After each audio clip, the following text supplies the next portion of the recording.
How to enable or disable PHP's Allow URL Open, using Cloud Linux Selector in Direct Admin. We assume you have already logged into your Direct Admin account. In the Extra Features section, click Select PHP version. Click the Options menu. If this options page shows a warning message related to the PHP native version, change the PHP version to the non-native version from here.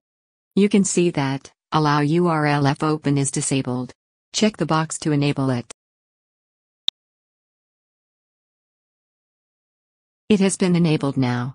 To disable it, click to uncheck the box. Now you know how to enable or disable PHP's Allow URL Open. Thank you for watching.